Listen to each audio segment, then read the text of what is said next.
If you were a kid around the time that Minecraft became popular, you've probably experienced being scared by a cubic green creature on your screen. Which is quite odd, because in no way is a creeper realistic. And yet, scare us it did. Now, why is that? I think I might have the answer. And I'll have to use another game as an example. Something very similar to Minecraft. Of course, I'm talking about Dark Souls.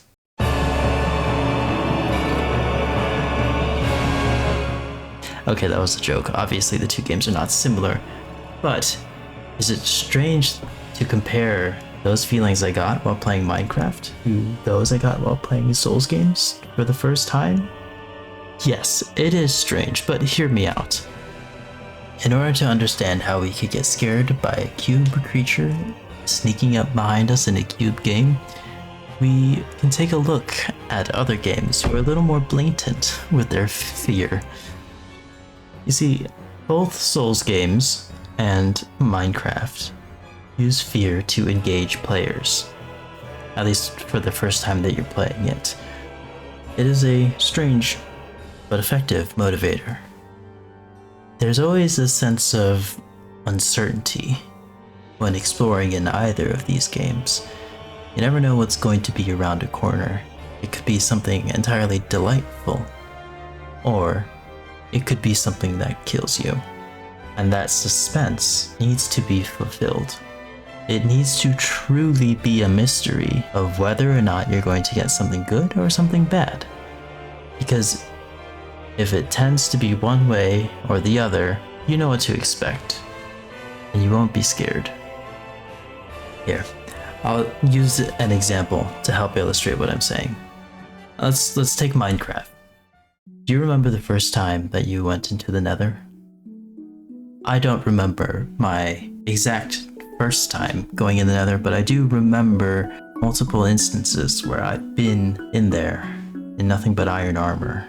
I didn't know where I was going. I was surrounded by lava and fire.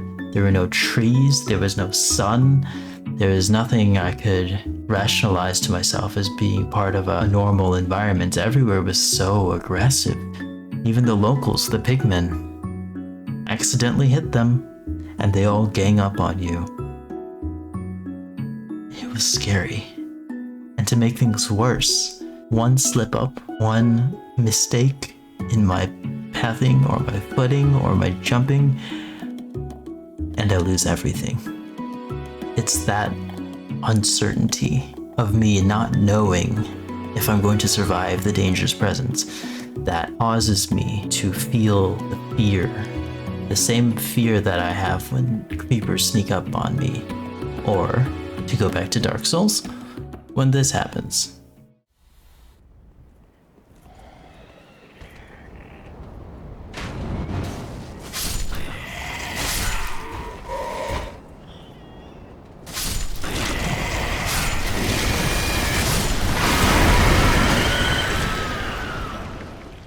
Yeah.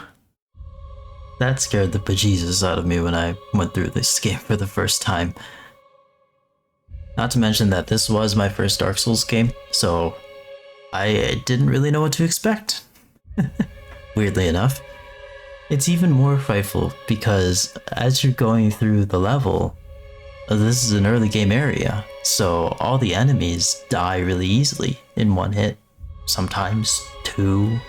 It's not that bad, but this creature erupts out of a seemingly normal enemy, and if you're not prepared, it can very easily end your life right there. That feeling of being on edge, knowing that something bad could happen, but not knowing for sure that it would happen, definitely reminded me of my time playing Minecraft when I was younger.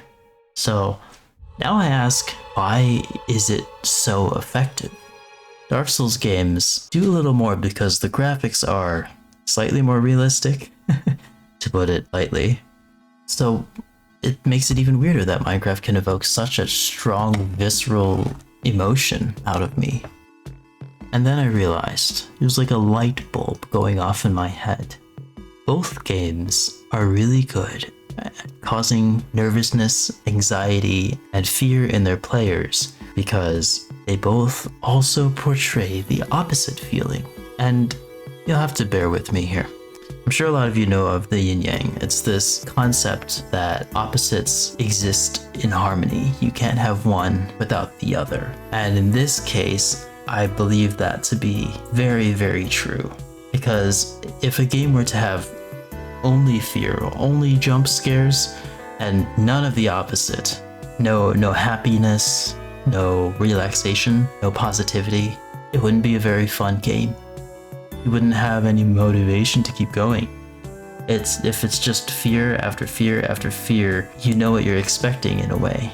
You need that sense of comfort, of that stability to really juxtapose those feelings of tension. And if you think about it, Dark Souls games are known for being tough, for being airy, for really testing your limits. But what a lot of people fail to mention are just how positive some aspects of these games are, how happy, how blissful, how enjoyable parts of these are. And not in a masochistic way. Here, I'll give you an example.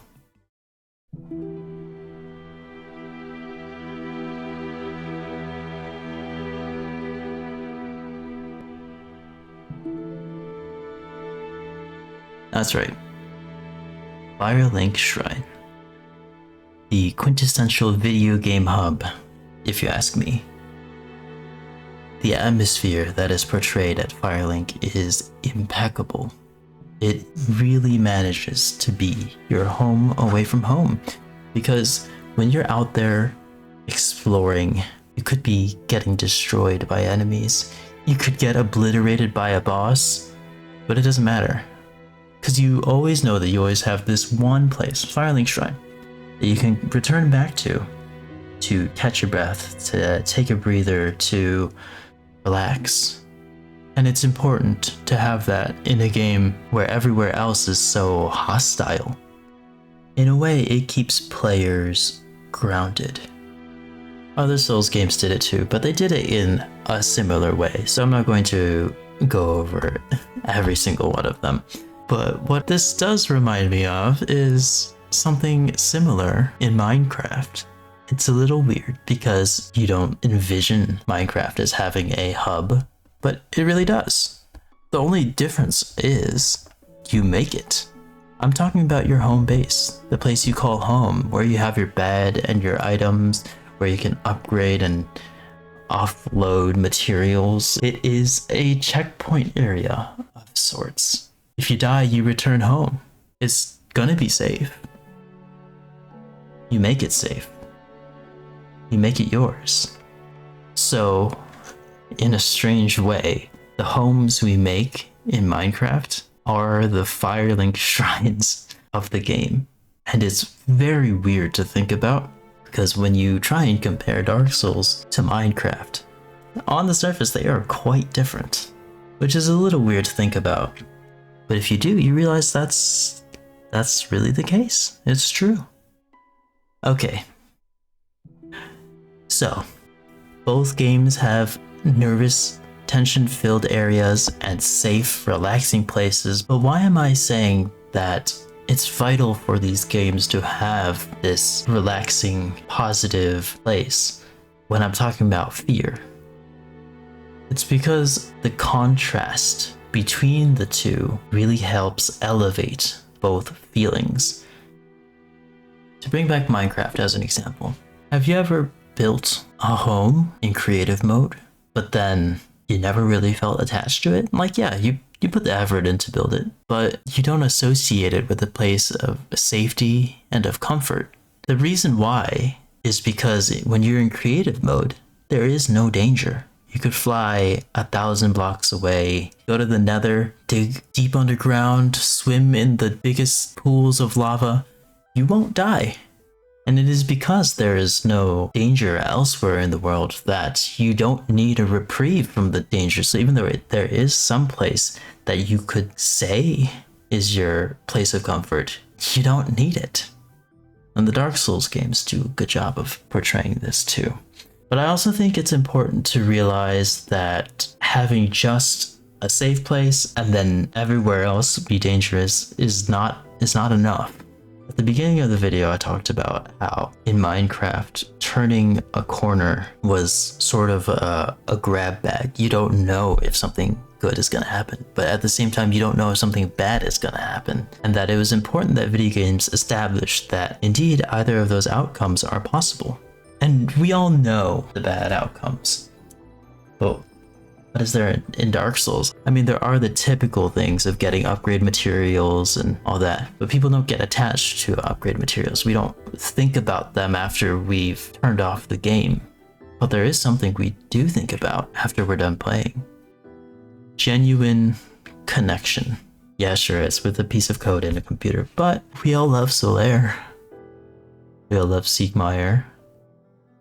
And I think it's because they do add to the feeling that around the corner there can be something good, something better than just upgrade materials. You can find a friend, and that means way more to us as players than any minor small material can. It's our connections with these friendly NPCs, which is strange to say. And in Minecraft we have that too. Just don't realize it. I'm talking about our pets, dogs and the cats. We do establish this rapport with them. We grow fond of them, we like them, we cherish them, we treat them honestly like we would a real pet. For crying out loud, it's a bunch of pixels on the screen, but we build houses for these things. We name them, we feed them, we take care of them when they get low on health. These things are rewards for us exploring the world because it is important for us to have something we care about and something that we can lose. And I'd like to bring up the point that it is because there are so many sources of joy and relaxation and happiness, bliss, that the dark parts, the scary parts, really hit hard. When you're going in a cave in Minecraft, in the dark, and you see two purple eyes in the distance, there's a sense of unease that washes over you. And Endermen are the perfect example of, you don't know if it's going to be a good thing or a bad thing, or it could be nothing. The Endermen are undoubtedly creepy. They exist in some sort of uncanny state in between a player, someone we can know and trust and befriend, and an enemy who will attack us on sight. They don't. But they're still a threat. I got this sense as well from, honestly, a lot of places in the Souls games, but the one that comes to mind are the subterranean shutting grounds from Elden Ring. There it is again. Just that sense of unease. I know for a fact there is nothing good down here. Everywhere is filth, enemies, death. But when you're walking through this area, just like when walking through the Nether in Minecraft, you are surrounded by the threat of danger. Something could happen at any time.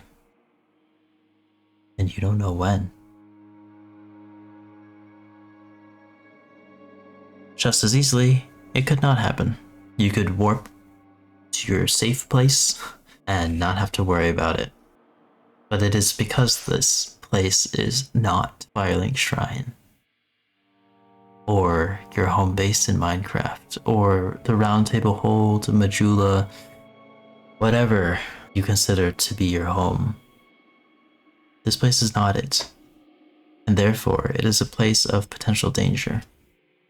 Theoretically, we might find an ally here, we might find a friend, but just as easily we could not. I guess what I'm really trying to drive home really has to do with that concept of the yin yang that I talked about earlier, where opposites exist in harmony. They actually build upon each other. You cannot have one without the other. And as one gets stronger, the other does too. In the case of these two games that I'm talking about, the Souls games, and I'm lumping them all together, Minecraft, both safety and danger exist in spades. And even when the game builds upon the feeling of safety in your places of safety, all that's doing is making the dangerous places even more tense. And the symbol for the yin yang really shows that. I guess it shows that you cannot have fear without relaxation. You cannot have anxiety without bliss. You cannot have shadows without light.